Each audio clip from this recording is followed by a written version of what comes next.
just because there was a woman at the dinner. My wife of 5 years suddenly asked for a divorce. She said, "Martin, you've hurt me so much. It's just that you're taking advantage of my love for you. Now, I'm tired. Let's get a divorce." I was a little surprised, fearing she might change her mind. I signed the divorce agreement without hesitation. Strangely, at that moment, I suddenly saw some strange comments flashing across my mind. The comments said, "How tough your words are now. Your knees will be just as soft later. Sit tight. The male lead is about to be heartbroken. The female lead is awake. A man like the male lead should just die of a dirty disease." I curled the corner of my lips. Relying on a man's support is nothing to brag about when it comes to being a leading lady. The prodigal son will never return, so don't even think about saving the marriage. Chapter 1. As soon as I returned home, I saw Susanna sitting in the living room with a pale face, looking like a ghost. When the lights were turned on, she stood right in front of me. I was startled, unable to suppress my voice. "Susanna, are you crazy? Sitting here in the dark, trying to scare me at night?" Even though we'd been married for 5 years, I still didn't know how to interact with her. Every time I saw her face, a vague discomfort filled my heart. I thought she would shout at me like she always did, but unexpectedly, her tone was oddly calm. "Martin, I saw everything at the restaurant today." I paused, not taking it seriously, and continued walking upstairs. "Let's talk about it tomorrow. I'm really tired today." She grabbed my sleeve, preventing me from leaving. Her voice tinged with a sob. "Why, after all these years, won't you even look at me? You'd rather mess around with those flashy women, but won't touch me. Do I mean nothing to you?" I gave a sarcastic smile. "Yesterday, I had a dinner with friends, and there were some female classmates I hadn't seen in a long time. We were just catching up, talking about old times. Was that a problem?" I pried her fingers off and said coldly, "What are you making a scene for? Those women are my high school classmates, and I told you before we got married that I would never fall in love with you. It's your own fault for getting the wrong idea. How many times do I have to say this for you to understand?" She staggered back a step, tears welling up in her eyes. "High school classmates, Martin. I've loved you for 10 years. Even a dog would wag its tail for me. I told you not to get too close to other women. I'd get jealous. You're doing this just because you know I love you. Do you think I can't live without you?" Susanna, I honestly wished she would get a dog and stop bothering me. If it weren't for her shamelessly climbing into my bed back then and pressuring me with my parents, I wouldn't even find her worthy of a glance. I didn't know what she was imagining, but suddenly she let go of my hand, forcing a bitter smile. "Let's get a divorce. Someone like you, cold-hearted and heartless, doesn't deserve my love." This wasn't the first time she'd mentioned divorce. Every time she said it, we'd go through a long period of Cold War. Soon, she'd be running back to me, begging for forgiveness, saying she just got too angry. So, I didn't take her threat seriously. I smoothly pulled out the divorce agreement from the drawer and handed it to her. "Sign it if you've made up your mind. Don't go back on your word." She snatched the agreement, signed it without a second thought, and then coldly tossed the document on the couch. "Don't worry, I won't bother you. Not even if I die." I carefully put the divorce agreement away, watching her silently return to the bedroom to pack her things. Before leaving, she even said, "Martin, loving you was the biggest mistake of my life." Loving. I couldn't help but laugh inwardly. Did she even deserve to say that? I stood by the floor-to-ceiling window, watching Susanna walk away downstairs, silent for a long while. Is it finally over? I felt no emotion about her leaving. After all, no one forced her to marry me. From the beginning to the end, it was all her own wishful thinking. "Julia, I promised you I'd take care of her. I can give her everything except love. Now she's the one leaving, so don't blame me." Chapter 2. The next morning, before I was fully awake, the phone rang. As soon as I answered, Lucas's annoying voice came through the line. "Martin, do you know who I saw last night?" Before I could respond, a sudden dizziness hit me. In front of my eyes appeared a screen, accompanied by a cold electronic voice. "Plot twist, progress, 70%. I froze for a moment, rubbed my eyes hard, but the screen didn't disappear. Just as I was about to reach out to touch the screen, comments started flooding in. "Is the male lead going to start being a simp for his wife now? Haha. Serves him right for not cherishing the female lead. Look at him, pretending to be all righteous, while using the female lead as Julia's replacement. Wait until the second male lead takes the stage. The male lead will probably not even have a place to cry. What the hell? Male and female leads. Plot twist." I recognize all these words, but why do they seem so abstract when put together? That day, I studied 100 novels, and after reading The 99th Escape of the Little Wife and CEO, Stop Self-Harming, The Lady's Already Married, it hit me. It turns out that the world I live in is a fictional world from a novel. In the original story, Susanna gave everything, but I was unmoved. Finally, after enduring a series of my scumbag actions, She was heartbroken and resolutely filed for a divorce. With the help of the second male lead, she made a stunning comeback and became a sought-after fashion director, adored by everyone. When I finally realized my feelings for her, I was at her doorstep, eyes red, begging for just a glance from her. Seeing that I was silent for a long time, Lucas thought I was heartbroken and suspiciously asked, "Wait, did you really fall in love with her?" I leaned back on my pillow, pinched the bridge of my nose, and said with annoyance, "If you're sick, go see a doctor. Goodbye." Wait, don't you want to know who I saw? Instead of worrying about who Lucas saw, he should spend some time looking at the financial reports. Maybe he could make a profit. He chuckled. I saw Susanna. She was being held by some guy. Is that it?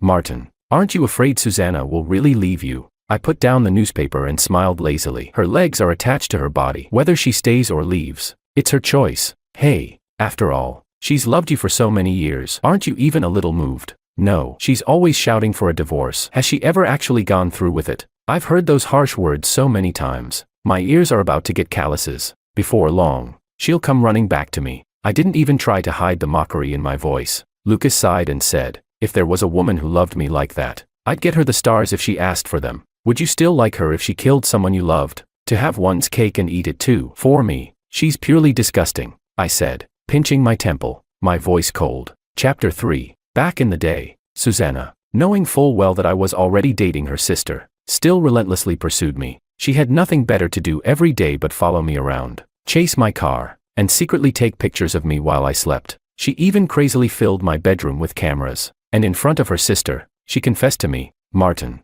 I like you. Will you be my boyfriend?" When I rejected her, she wasn't upset. Instead, she flashed a bright smile like a little sun. "All right, I'll confess again tomorrow. One day, you'll realize I'm a better match for you than she is." To prove that she was more suited for me than her sister, she somehow got her hands on a spare key to my house. Every night, she'd sneak over, cook dinner for me, and warm my bed. One time, she even sneaked into my bedroom completely naked to give me a big surprise. I was so fed up with her that I considered calling the police, but Julia would always shake her head, tearfully begging me not to send her only sister to jail. "She's my sister. I promised Mom and Dad I'd take care of her." I hated that I couldn't do anything, but kind people don't always end up well. The year we were preparing to get married, Julia was diagnosed with stomach cancer and didn't have much time left. On her deathbed, she entrusted me to take care of Susanna. I had wanted to refuse, but she cried, calling my name, "Martin, I've never asked anything of you. The only thing I can't let go of is Susanna. Please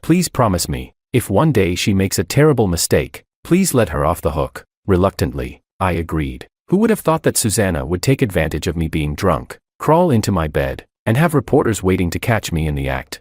The scandal was huge. The Mu family, in order to prevent the public backlash, forced me to marry the woman I despised most. Everyone said she had finally gotten what she wanted, becoming my wife. No one asked if I liked her. Hearing my lack of enthusiasm, Lucas quickly changed the subject. "Hey, stop thinking about all that. Let's go grab a drink tonight." "Sure." After hanging up, the silent screen was filled with comments again. Dog male lead. "The harder you act now, the softer you'll be later. Just wait for the tears to flow." The scumbag male lead is trash, mistaking a pearl for a fisheye. Julia's nothing compared to Susanna, not even a single hair. Wait until the female lead is in another man's arms. Won't the male lead lose his mind? I couldn't help but laugh. These people are as foolish as Susanna, probably reading so many novels that their brains have turned mushy. The progress bar on the screen suddenly lit up. Plot twist, progress, 50%. The comments started flooding in again. Am I seeing things? Why did the progress go down instead of up? Does the male lead really love the female lead?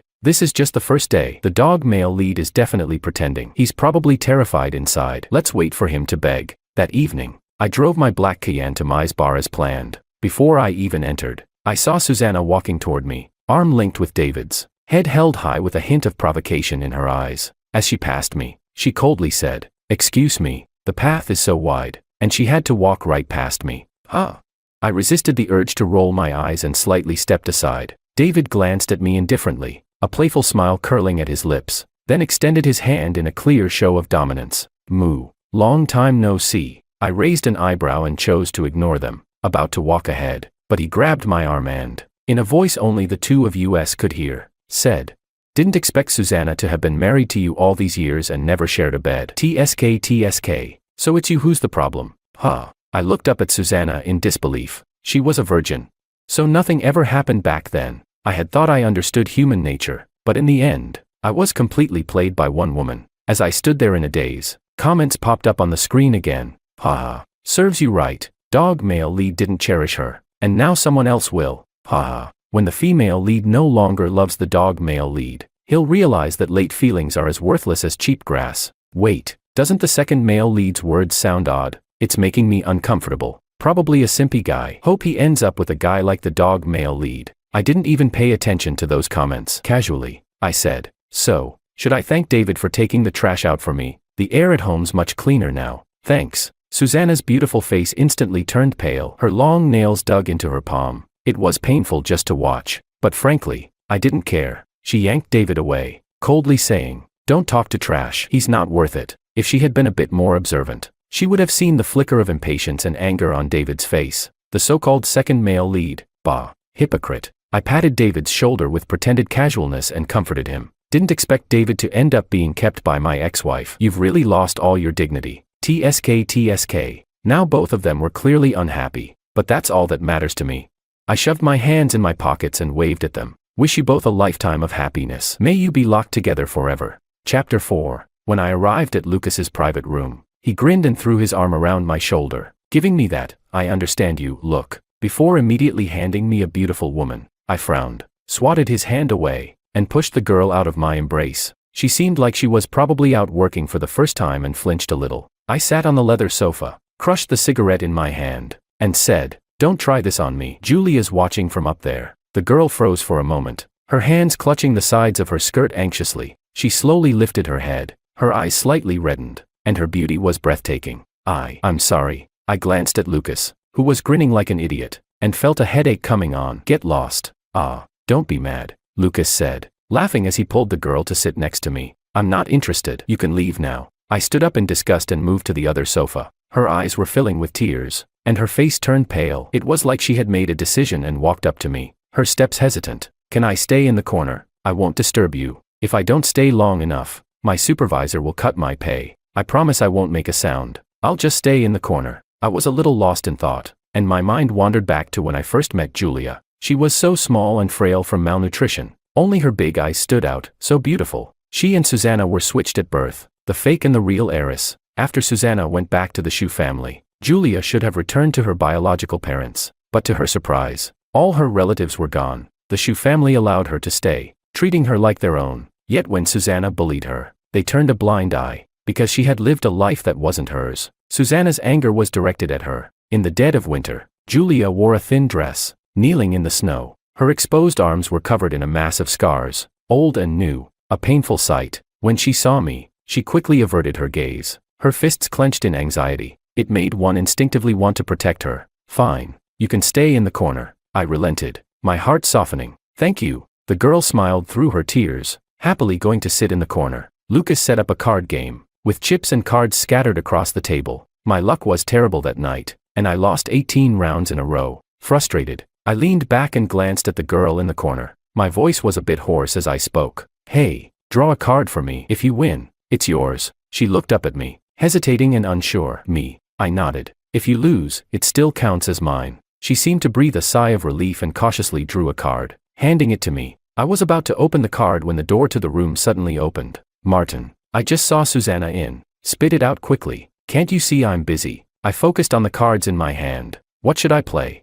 I saw Susanna kissing David at the bar. They were all over each other. Aren't you going to take a look? The room immediately fell into a dead silence. Everyone held their breath, and the mood grew tense. Although I didn't like Susanna, I was still known as a player in the dating scene. But I always gave her face. I never publicly said anything bad about her. We each played our own games, and when necessary, we pretended to be the loving couple. But now, to be suddenly cuckolded, everyone was waiting for my reaction. Even the once quiet comments on the screen began to scroll furiously. He's here. He's here. The classic scene is coming our way. Oh man, we're about to witness the two guys fighting over one girl scene. Heh. Late love is more pathetic than cheap grass. The dog male lead is about to beg the female lead not to leave him. I scoffed and didn't respond, continuing to look at my cards. Maybe I was silent for too long because Lucas couldn't help but pat me on the shoulder. Why not go out and check? Who knows? Maybe what? Reconcile?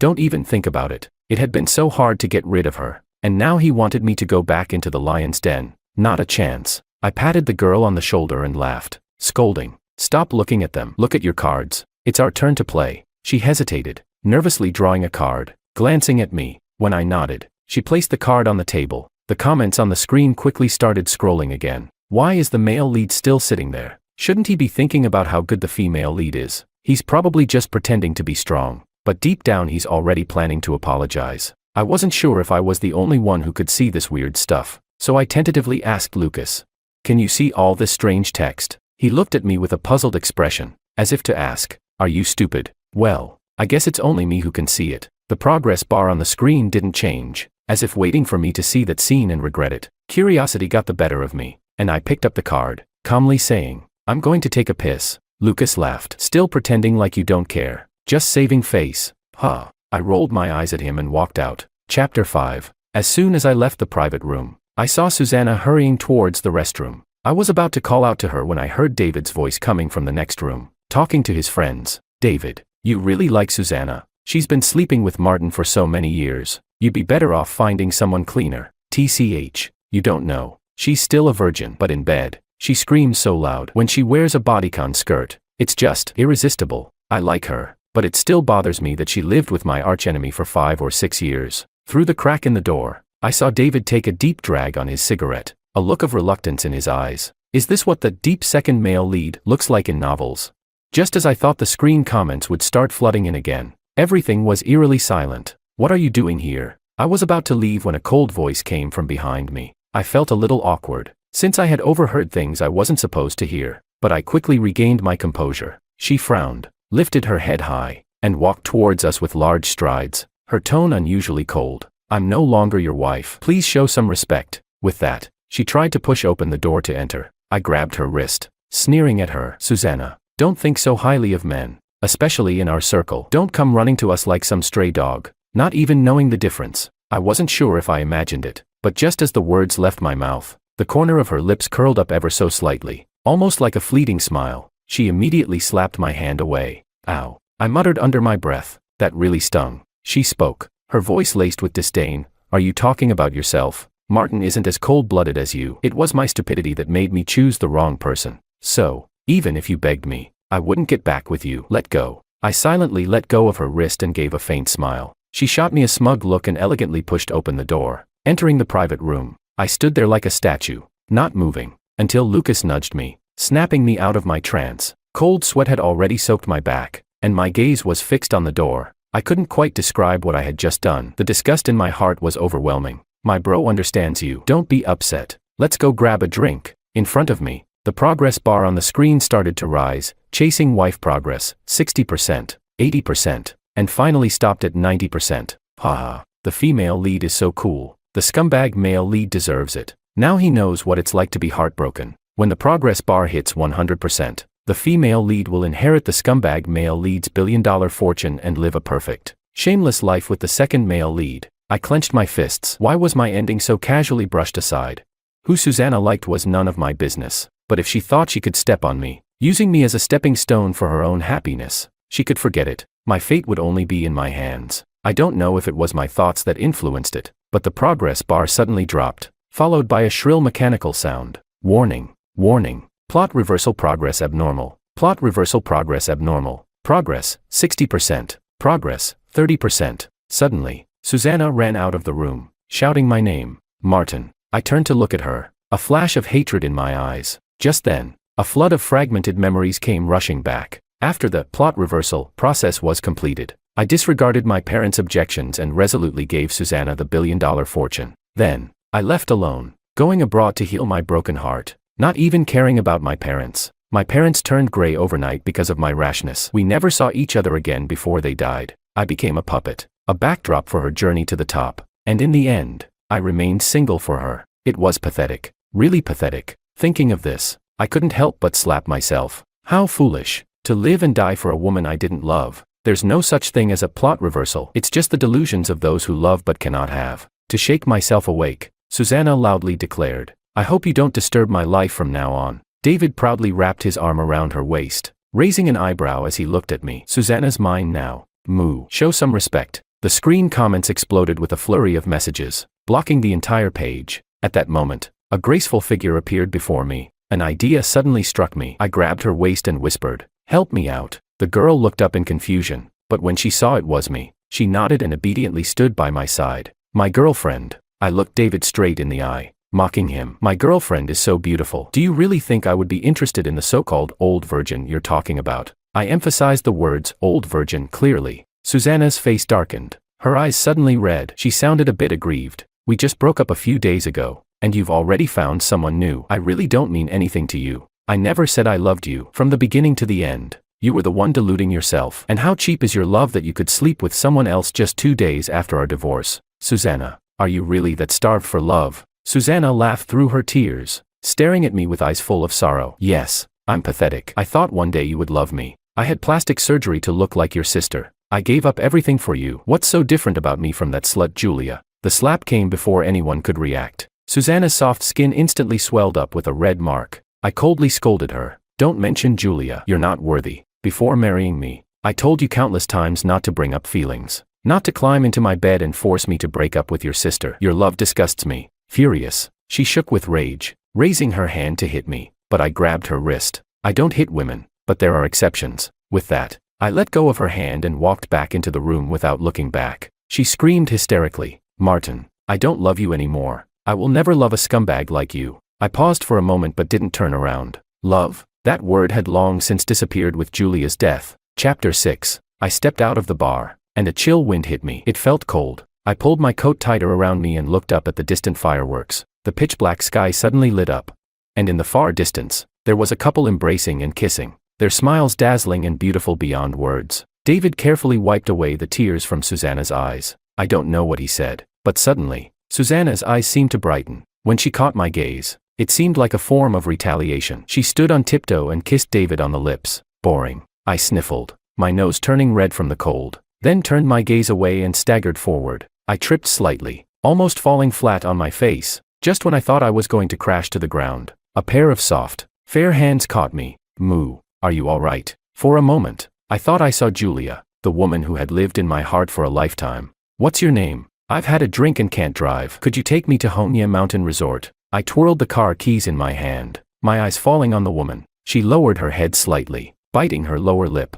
She took the keys from my hand and turned to get into the car. "My name is Stella, like the star in the sky." I smiled faintly and didn't say anything else. Stella drove me to Honya Mountain Resort. When we arrived, she opened the car door for me with great respect. I looked at the information about Stella on my phone, and an idea began to form in my mind. I gave a careless smile. "Stella, would you be interested in making a deal with me?" I saw a flash of surprise in Stella's eyes. That night, Stella became my girlfriend. We agreed that she would pretend to be my girlfriend, and I would pay her accordingly. I wanted to see if Susanna would still be able to laugh in the end. I gave Stella houses, cars, and jewelry, making the show of it grand and extravagant. Even Lucas, who had always been on good terms with me, couldn't hold back. "Why don't you just go and get her back? There's no need to do all this." I was puzzled, my face full of confusion. "Get who back?" "Susanna. Of course. Isn't all of this just to make her change her mind?" "You're thinking too much." I lowered my head, continuing with my work. "Stop working. Do you know?" "Oh, forget it." Lucas paced around the office,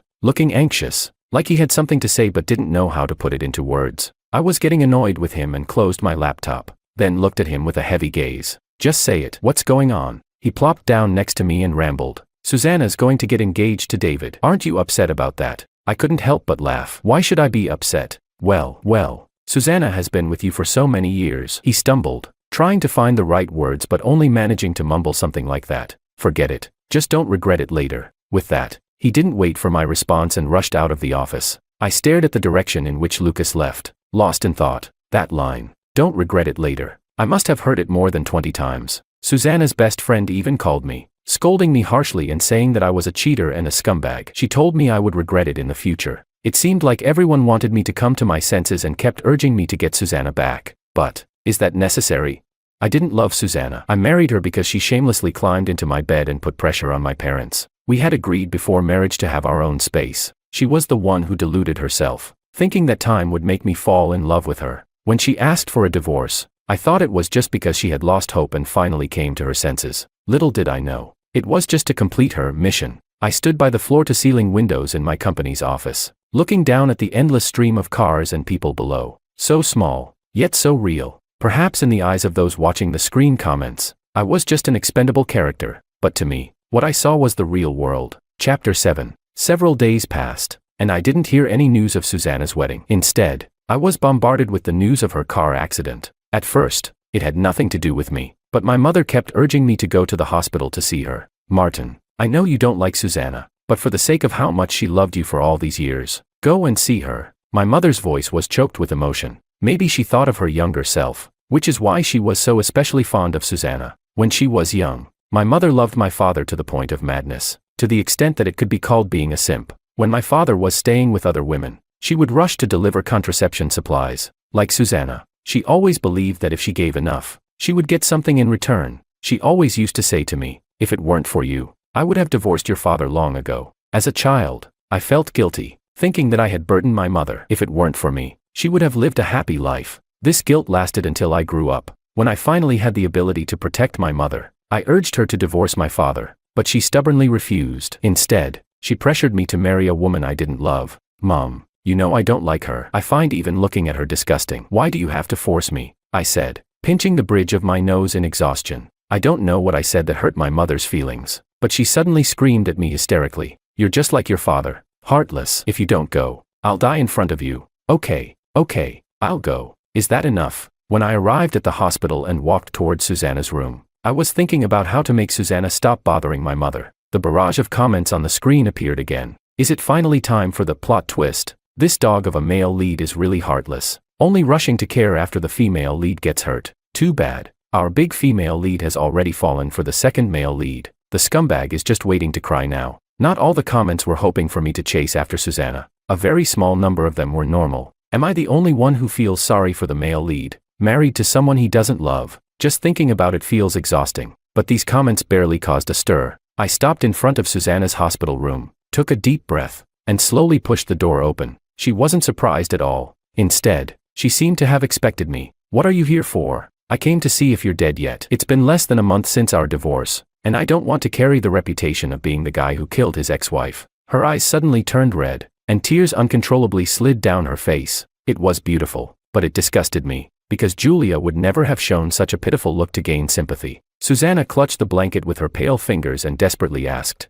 "Martin, have you never loved me? Not even a little bit?" Looking at the hope in her eyes, I mercilessly shattered her fantasy. No, who would love a stalker and a voyeur? I still felt chills down my spine thinking about the cameras she had installed everywhere. But I've changed. I even gave up the pride of being a rich girl and went into the kitchen to cook the dishes you like. Before she could finish, I couldn't help but laugh. "So, did I beg you to cook for me? This isn't about you being a martyr, pushing yourself to marry me. We've already signed the divorce agreement, and you're about to get engaged. Can't you stop coming up with these annoying tricks to bother me?" It seemed like she'd caught onto something, her red eyes tightly gripping my sleeve. If I say I regret it, can we get back together? Martin, I really can't live without you." Her tears fell as if there was no cost to them, large drops falling endlessly. The barrage of comments came back. "What the hell? Why did the progress bar drop to 10%? Didn't it say it would make the male lead suffer? Also, why is the big female lead grabbing onto the male lead's sleeve like this? Shouldn't she slap him and tell him she doesn't love him anymore? What a pile of crap.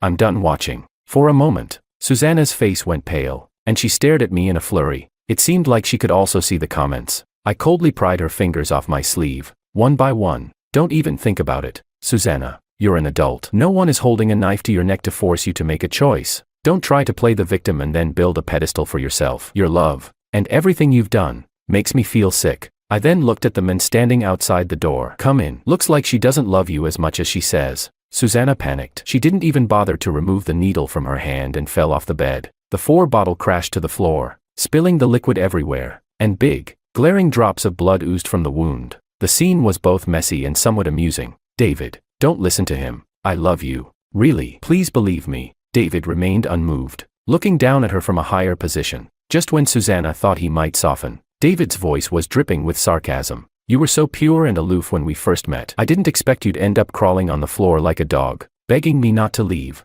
Ha ha ha. You don't really think I fell in love with you, do you? If you weren't Martin's woman, I wouldn't even bother to look at you." His laughter was like a sharp knife being plunged into Susanna's heart, dripping with fresh blood. I couldn't help but laugh at the sight of them fighting like dogs. Susanna thought she was controlling the men, but in reality, she was the prey. I gracefully turned and left. The barrage of comments kept flashing across the screen. The screen froze into a pixelated blur. Behind me, I could hear the sound of the two of them arguing. Slut, old virgin, coward, bastard child, such words kept appearing. The people who had once been closest to each other knew exactly how to hurt each other the most. Chapter 8. The next time I saw Susanna was at my wedding. She wasn't standing next to David, nor with any of the names that had appeared in the barrage. Through the crowd, I could vaguely see that her eyes were a little red, and tears seemed to be on the verge of falling at any moment. I'm not sure what someone had said to the men standing beside her, but the next second, he slapped her so hard that she was knocked to the ground, with blood trickling from the corner of her mouth. The man was furious, pointing at her nose and berating her. It seemed like she was embarrassed, so she ran off, crying. Moo, what are you looking at? So engrossed. Stella came over with concern. I casually replied, I just saw my ex-wife. She gave a faint, oh, then put on a proper smile and went to toast the guests. I thought it was just a small interruption, but I never expected Susanna to stir up such trouble. On the way back to the villa, she suddenly threw herself in front of my car, arms outstretched. If I hadn't braked in time, she would have been nothing but a pile of broken meat. I felt anger rising in my chest, slammed the car door open, and marched over to her. If you want to die, get the hell out of the way. Don't die under my car. That would be bad luck. She seemed to ignore me completely, throwing herself at my waist and crying uncontrollably. Martin, I regret it. I know you still love me, don't you? Otherwise, why would you have stopped? Is she stupid? Even if I hit someone and killed them, I'd be held legally responsible. Doesn't she get that? Clearly, she didn't. I don't need any title. I'll be with you. Don't leave me, please. She clung tightly to my suit like a parasitic weed sucking blood from its host. I couldn't take it anymore and pushed her away with force. God damn it. Stay the hell away from me. But to my surprise, she sprinted over to Stella, laughing lowly. Stella, do you really think he loves you? Stella glanced at her coldly but didn't speak. Susanna, in tears, pointed at her own haggard face, hysterically saying, look at me. I look so much like my sister. He doesn't love me. So what about you? With only 5 parts resemblance. Ha ha ha. Besides that bitch Julia, he doesn't love anyone. Her eyes grew redder with each word, now crying, now laughing, as though she had lost her mind. Stella couldn't help but roll her eyes. Who said I want his love? He's powerful, and in his heart, there's a first love. But so what? As the saying goes, a woman's 3 great happinesses are, her husband doesn't come home, her husband has money, and her husband doesn't come home but gives her 3 million in pocket money. Susanna, you're still too young. After speaking, she didn't bother to look at Susanna's expression and directly grabbed my hand, pulling me into the car. In the darkness, only Susanna sat there, slumped, lost in deep self-doubt. I'm the female lead, so why doesn't anyone love me anymore? Inside the car, I gave Stella a thumbs up. Well done. Stella, a little timid, flashed a flattering smile at me. Moo. Since that went so well, can I get a little extra pocket money? Add it. I waved my hand grandly and added 1 million to her account. Thank you. Moo. Stella was so excited, she nearly jumped up. My wife's male best friend and I were both kidnapped by a group of kidnappers. They demanded 40 million to release one of us, but she used the money I had worked hard to earn to save her male best friend instead. In my final moments, covered in blood, I begged her to look at me, but April chose to help her male best friend leave without looking back, leaving me to be brutally killed by the kidnappers. April said that I was the one who obstructed her from running to her true love. When I opened my eyes again, I was reborn on the day I married April. Chapter 1. Noah. What should we do? The Moo family still wants us to pay $188,000 as a betrothal gift to your uncle before April can get in the car to marry you. The speaker was my best man and close friend, Santiago. His familiar voice pulled me back from the excruciating pain of having my limbs severed. I glanced at the bouquet in my hand, incredulous as I took in the festive wedding decorations around me. I couldn't help but smile. I never expected to be reborn on the day I was marrying April. At this moment, I should have already sent $800,000 to the Moo family, but on the day of the wedding, when I came to pick up the bride, the Moo family unexpectedly demanded an extra $180,000 in dowry. Noah, how can you still be smiling at a time like this? Asking for an extra $180,000. The Moo family really is greedy. I don't understand what's so great about April that has you so infatuated. Santiago couldn't help but complain, his words tinged with disappointment. Noah, have you thought this through? It's just $180,000. Hurry and transfer the money to my brother, or I won't marry you. April, dressed in a white wedding gown, sat impatiently on the bed, but my gaze was drawn to her male best friend, Angelo, who was dressed in a suit. Yeah, Noah, it's just $180,000. If you really love April, what's there to hesitate about? Angelo's eyes were filled with mockery and provocation. Exactly, Noah. It seems you're not truly sincere. I looked at April, her face twisted with anger, and the images of the day I was kidnapped flooded my mind. April had brought a suitcase full of money, but she chose to save not her husband, but her male best friend. My heart was filled with disbelief and utter heartbreak. I was overwhelmed by feelings of betrayal and pain that cut through me like a knife. I asked April why. But April, with a pained expression, helped Angelo up and looked at me with reproach. She said that Angelo had been weak since childhood and wouldn't last long in this situation, while I was strong enough to endure. After saying that, April hurriedly took Angelo and left without looking back at me. After years of marriage to April, I discovered her close relationship with Angelo only after hiring a private investigator. They had grown up as childhood friends. It turned out that because Angelo was a premature baby from a poor family, they had never been together. April had once drunkenly confessed to me that the reason she married me was simply that I had money. After marrying me, she intended to use my money to pay for Angelo's medical treatment. But even knowing all this in my past life, I still loved April hopelessly. I always thought that as long as I treated her sincerely, she would eventually notice my good qualities. I wasn't greedy. I gave everything. I just wanted a small place in April's heart, even if it was just a little. April said she loved the brilliance of fireworks, so I spent a fortune to light up the city, all to make her smile, but she remained gloomy. Just when I was confused,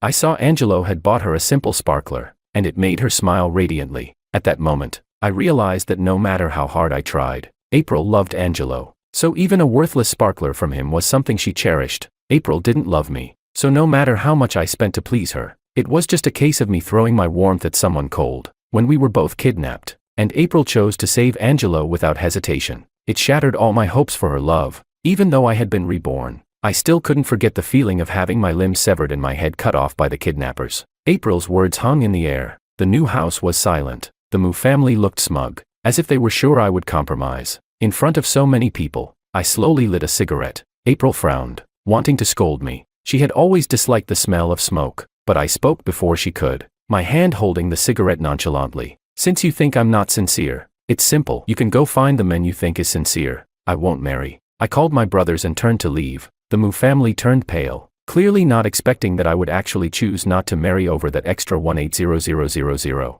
Noah, if you dare to leave, don't regret it. April's expression remained arrogant, likely still waiting for me to bow my head and placate her like before. Chapter 2. But she didn't know that the Noah who loved her dearly was already dead. I turned around. I could clearly see April and the Mu family sighing in relief, thinking I would back down. April softened her tone. It's fine, Noah. For you, that 180,000 is just a small matter. Why waste so much time? I coldly smiled and threw the bouquet in her face. April, flustered, shouted, Noah, what are you doing? I sneered. April, you're right. 180,000 is nothing for me. But you, April, are not worth that much to me anymore. Remember to prepare my dowry refund. With that, I turned and walked away. Even when I heard April crying, I didn't look back. After getting in the car, I called my parents to tell them the wedding was off. Santiago looked astonished. Noah, wow, you really stood your ground today. But are you really not going to marry April? I leaned back on the couch, my heart feeling surprisingly clear. Having been reborn, I finally realized there were many things and people in this world more worthy of my attention than April. It was truly unnecessary to waste my time on a woman like her. Not marrying her. Just think of it as a friend who got sick before. Now I'm better. Back at home, I called a cleaner to throw away all the wedding photos of April and me, as well as her belongings, into the trash. During the insurance period, I directly hired a professional lawyer to demand the Mu family return the 800,000 dowry. In this new life, I would no longer be the fool caught between April and Angelo. When the Mu family heard I wanted my 800,000 back, they panicked. They didn't want to return the money and certainly didn't want to lose their cash cow. So, the Mu family began to persuade April to apologize to me. April came to the villa where I lived, but before she could even enter the community, the security guard stopped her. What's the matter? I'm an owner here. If you stop me, I'll make sure you lose your job. Angelo stood beside her, acting as her protector. Since I had already warned the security guard, no matter how arrogant April acted, he insisted he couldn't verify her ownership and wouldn't let her in.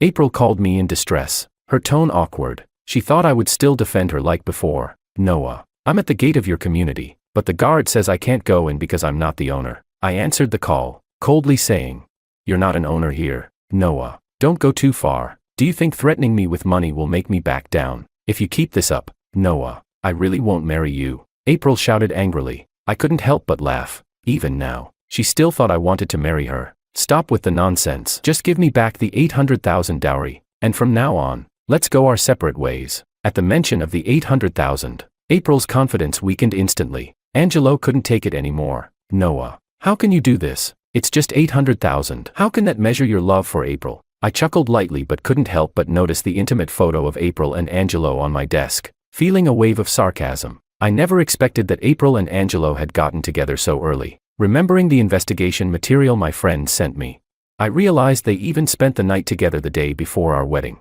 April had even written on her private Weibo account that she just wanted to indulge for one night, and after this night, she would bury her love deep inside. Looking at her private account, filled with sweet memories with Angelo, she portrayed me as the villain who ruined their fated love. In fact, in my previous life, April had indeed complained that if it weren't for my existence, she and Angelo would have been together openly long ago. Since I had been reborn, I naturally chose to fulfill her wish this time. I held the phone, my eyes full of mockery. It doesn't measure love. Since you and April are so close, why don't you pay back the 800,000 for her? At the mention of the money, Angelo turned pale, and April's heart ached. Noah, you know Angelo's health condition. Why do you have to use money to humiliate him like this? Let me tell you, you just had good luck and were born into a good family. If Angelo had such a good background, he'd definitely be 100 times better than you. If we're not getting married, then so be it. Let me tell you, even if you, Noah, beg me to marry you after today, I won't do it. April couldn't stand seeing Angelo being humiliated and pulled him away. I stood by the window, coldly watching April and Angelo's figures disappear. April was taking the matter too lightly by not marrying me. Since the Mu family refused to return the 800,000 dowry, I decided to call the police.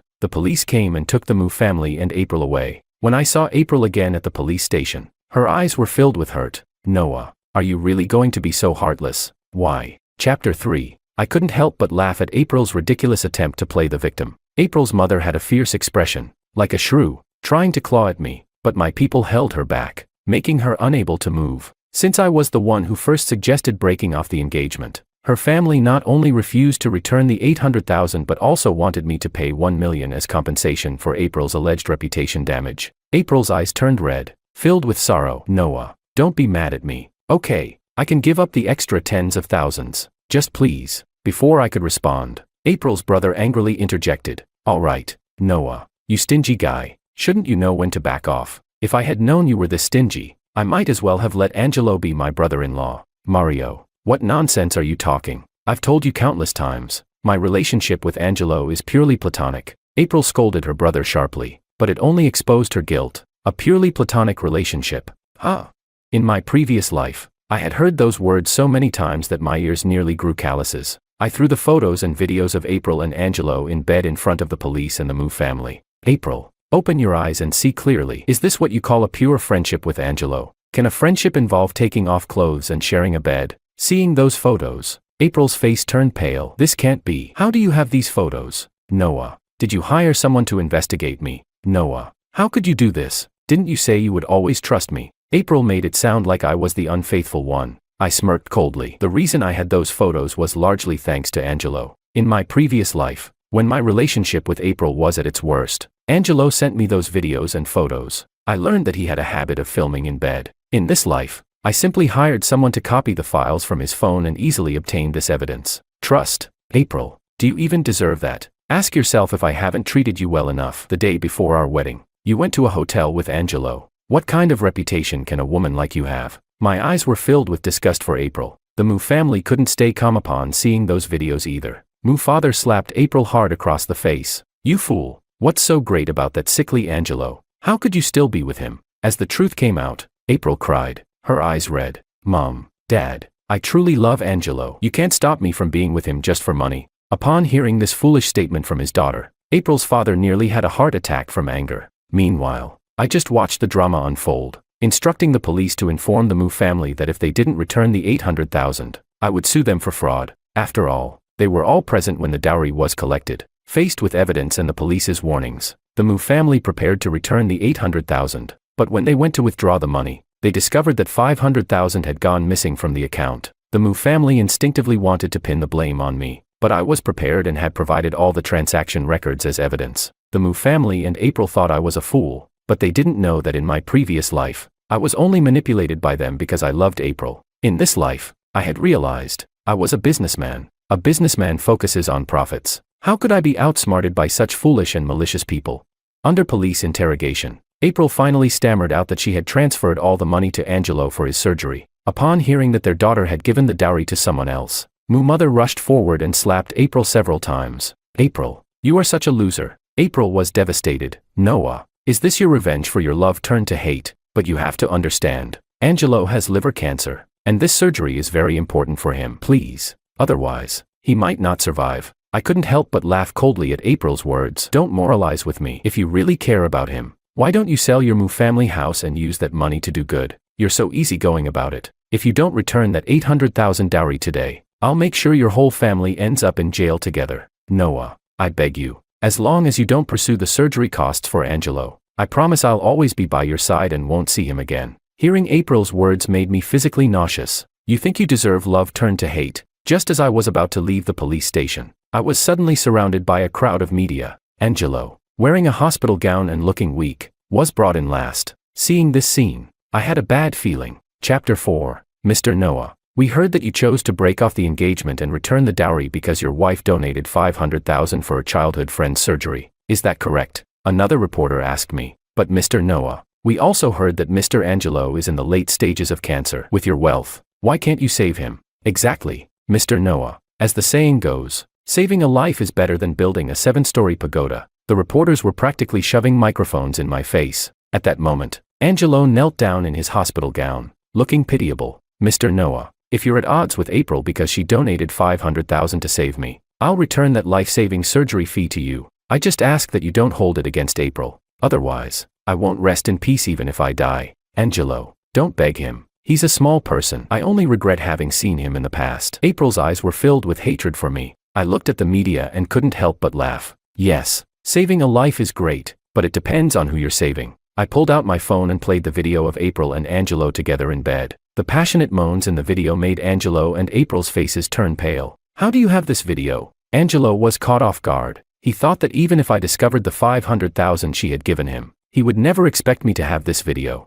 You're despicable. This is an invasion of privacy. I'll sue you. Angelo's instinctive threat sounded so weak in the face of absolute power. After all, crushing him now would be as easy as squashing an ant. In front of the reporters, I smiled at April and Angelo, mocking them from above. Ladies and gentlemen of the press, I think Angelo, this cancer patient, isn't going to die so easily, especially since he can still sleep with someone else's wife. Right. As for the $500,000 April gave Angelo for his surgery, that's my dowry money. Since we're not getting married anymore, shouldn't she return it to me? The reporters were taken aback. They had originally thought Angelo was just a pitiful cancer patient but were shocked to learn that these childhood friends had been secretly involved. If they were in my position, they definitely wouldn't let this pair of dogs off the hook. In an instant, all eyes turned to April and Angelo, filled with disdain. That's not how it is. Seeing how unfavorable the situation was for them, April fell to her knees in tears. Noah, please listen to my explanation. You know Angelo is dying soon.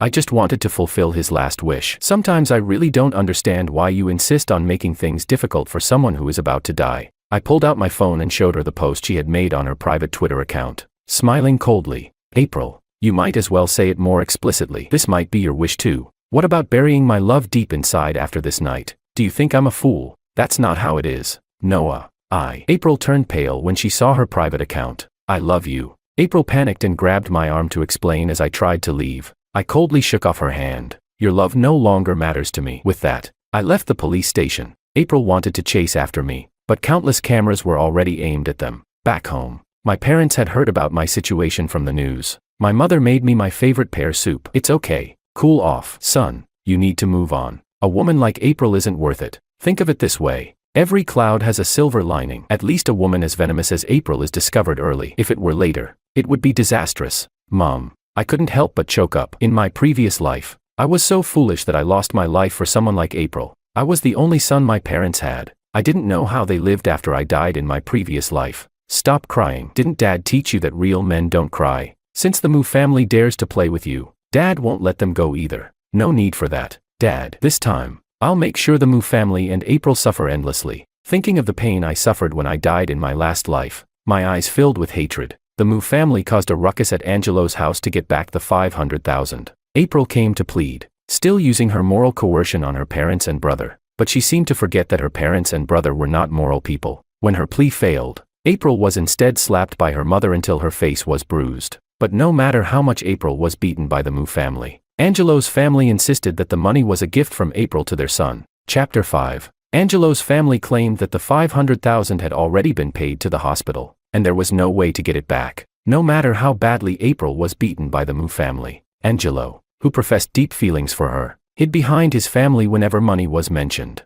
refusing to come out of the hospital. But the Mu family wasn't easily intimidated when they saw that using April to threaten Angelo didn't work. They caused a scene at the hospital and even beat up Angelo's parents, leaving Angelo in bed unscathed. Evil people still had to deal with other evil people, with no other options. Angelo had no choice but to return the $500,000 to the Mu family. When April came to return the $800,000 to me, her eyes were filled with hatred. Noah, is this what you wanted? Destroying me makes you happy. Is this what you once called love? I sneered. April, do you even deserve to mention love? The biggest regret of my life is being blinded by what I thought was love and falling for you. Noah, I know you hate me, but if you take back that $500,000, Angelo might very well die. If something happens to Angelo, can you really live with yourself? April looked at me, heartbroken. I couldn't care less. What does it have to do with me? Angelo's illness isn't my fault. Since you insist on marrying someone so virtuous, why not go marry Buddha? You, Noah, don't regret it. Even if you beg for my forgiveness in the future, I won't forgive you. April's eyes turned red with anger as she turned to leave, but her steps slowed,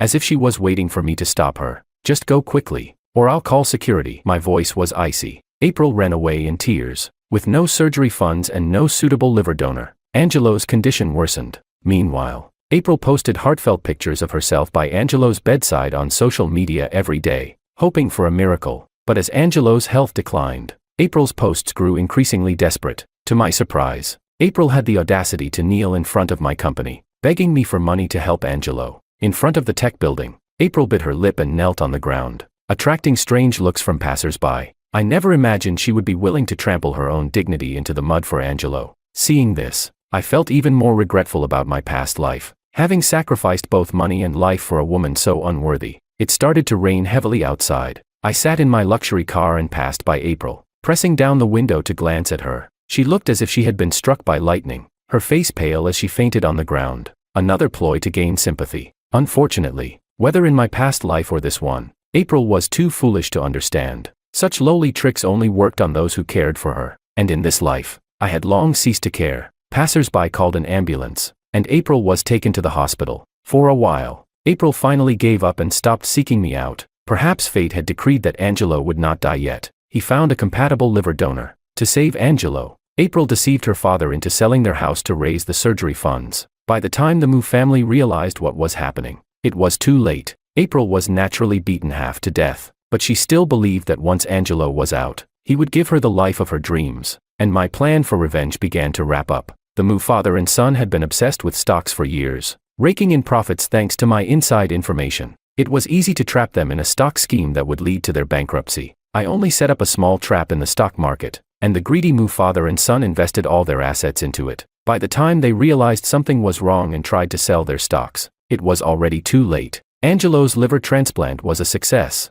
Meanwhile, the Mu family went bankrupt. In their desperate attempt to make a fortune in the stock market, the Mu father borrowed a substantial amount from loan sharks, but with their dreams of wealth shattered, he decided to marry April off to a man old enough to be her father, who had killed several wives, all for a bride price of $300,000. April was naturally unwilling. With nowhere else to turn, she ultimately came to me for help. Chapter 6. April knelt before me, trembling with fear. Noah, please save me. You're the only one who can help me now. My parents have gone crazy. If I really marry that man, I'll die. I'm still so young. I beg you. You're the only one who can help me. Please. Think of our past relationship. Just lend me some money. Okay. Hearing April's words was like listening to a joke. What about Angelo? You sold your house for him. Doesn't he care about you? Noah. You know that Angelo just finished his surgery. Noah. You have so much money. If you just give me a little, even just a little, it could help me. April looked at me with tears in her eyes. I was almost amused by April's reasoning. According to her logic, having money meant being a pushover who had to help everyone. I had the security guard throw April out, but as the guard tried to drag her away, April clung tightly to my hand. I don't believe it. Noah, can you really bear to see me marry someone else? I was wrong. Okay, please. Help me one more time. Hearing April's humble pleas reminded me of the time in my past life when I was bleeding from a robbery and had put aside my dignity to beg her to look at me. But no matter how many times I called out, all I saw was April supporting Angelo, moving further away, never looking back at me. Ah, April, you deserve this. Do you understand? I coldly stepped on April's hand. Noah. April winced in pain. Does it hurt? I sneered coldly. But April didn't realize that her current suffering was just a fraction of what I had endured before dying. April, didn't you say that you and Angelo were true love? You always said I was the obstacle between you. Now that I'm gone, you can run to your true love. Noah, why do you have to humiliate me like this? Don't blame me for not warning you. Your actions are too extreme, and you will pay the price. April's expression darkened, not relaxing at all after my words. Price? April, do you think you deserve that? I looked at her with disdain. Months passed. The people I had watching April reported back that she had married the man the Mu family arranged for her. But her married life was very unhappy. She often returned home with bruises, while the Mu family relied on their son-in-law for survival, afraid to speak up even when they saw April seriously injured. Her parents and brother sometimes scolded her for being too stubborn and for provoking the men, saying it was her fault she was getting hit. April's life was like hell, but what I didn't expect was that after the marriage, she still had ties to Angelo. They even began plotting how to kill her husband and seize his assets. I certainly wouldn't let these two get off easy. Just as April and Angelo had finalized their plan to kill her husband, I had it leaked to April's current spouse. Angelo's legs were broken, and April was nearly killed. This life of misery was my gift to April. Just as I was preparing to step back, I was surprised to find that, in her desperation, April once again aimed her schemes at me. Chapter 7. Perhaps even in rebirth, I couldn't escape the consequences. April actually hired someone to kidnap me, and the kidnapper was the same one who had tortured me in my past life. In an abandoned warehouse, I was bound to a pillar. Noah, I told you, this is all your fault. Why can't you forgive me like in my past life? I've already admitted my mistakes. April approached me, speaking softly. I couldn't help but show surprise at her words. April had also been reborn, but disregarding my astonishment, April continued talking, crying and laughing, looking truly terrifying. Noah, do you know? After you died, I regretted everything. I didn't want to harm you. I just wanted to save Angelo first and then call the police to rescue you. But things didn't go as planned, and you died. Noah. April covered her chest in despair. Do you know how heartbroken I was after you died? Regret, but you had Angelo, right? Why would you be sad? I smiled coldly. Who knew that upon hearing Angelo's name, April would suddenly fly into a rage? Don't mention him. He's just a hypocritical little man. Noah, you don't know how much I suffered after you died. Angelo didn't love me. He loved the fortune you left behind. After you died, he tricked me into marrying him, and then he changed completely, fooling around outside. Later, to take your inheritance openly, he tampered with my car, and I watched it catch fire while I was alive, burned to death inside. As she said this, April's eyes filled with hatred for Angelo. Since you regret it, why kidnap me now? I asked, puzzled. April sighed. Noah, I was reborn too late. I don't know why, but when I came back, I didn't marry you. I married someone else. He nearly beat me to death, and then I regained my memories from my past life, and that's when I guessed you were also reborn, because you, Noah, were reborn. Everything is different this time. I want everything to go back to how it was before. At this point, April was filled with obsession. She pointed at the kidnapper and said softly, so I want that man to kill you again. Maybe then everything can be reshuffled, and I can be reborn again. Noah. April raised her hand to stroke my face. Her eyes filled with affection and tenderness, something I once longed for but now made my skin crawl. Don't worry, Noah. This time I'll be reborn right after we get married. I definitely won't let those leeching family members make you pay more money as a bride price for my brother. If I could do it all over again, I would only love you. Hearing April's words, I couldn't help but scoff. You think you would love me? April, you're too conceited. Have you ever asked if I would love you? No matter how many times we start over, it's already over between us. No, as long as we can do it again, you will definitely love me. April's eyes were filled with eerie obsession. After saying this, she coldly ordered the kidnapper, go kill him, using your favorite method. Don't miss a single detail. Chapter 8. The kidnapper's eyes flashed with the bloodthirsty gaze I had known all too well from my past life. Though April was reluctant, she turned her head away, planning to escape the scene of my death. Noah,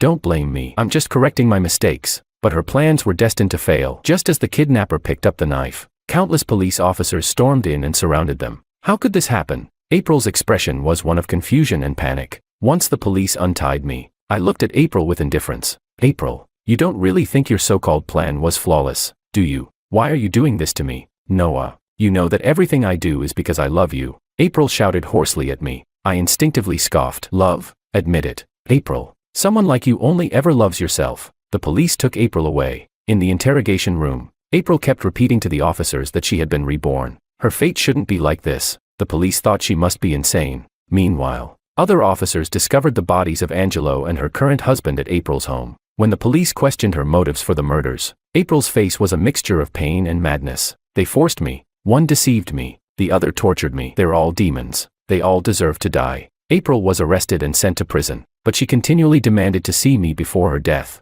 I went. In prison, I watched April confess with indifference. April looked up at me with tear-filled eyes. Her voice choked. Noah, why are you doing this to me? This shouldn't be the look you give me. You are the person who loves me the most in this world, but why don't you love me anymore? Do you know how happy I was when I found out I was reborn? I finally had a chance to win you back, but heaven is unfair to me. Noah, if I could be reborn before all my mistakes began, would you still forgive me? April looked at me with eyes full of humility and pleading. Noah, forgive me for not realizing how much I loved you until after you died. That's impossible. April, some things have already happened. No matter how much you regret them, you can't go back. I shook my head with a bitter smile. And you should know, April, that someone like me can only love you once. When it's gone, it can never be regained. I'm sorry. My tone was extremely flat. April sat in her cell with handcuffs, tears streaming down her face. I didn't look at her again as I turned to leave. At the prison door, I tilted my head to feel the sunlight on me. In that moment, I was completely liberated,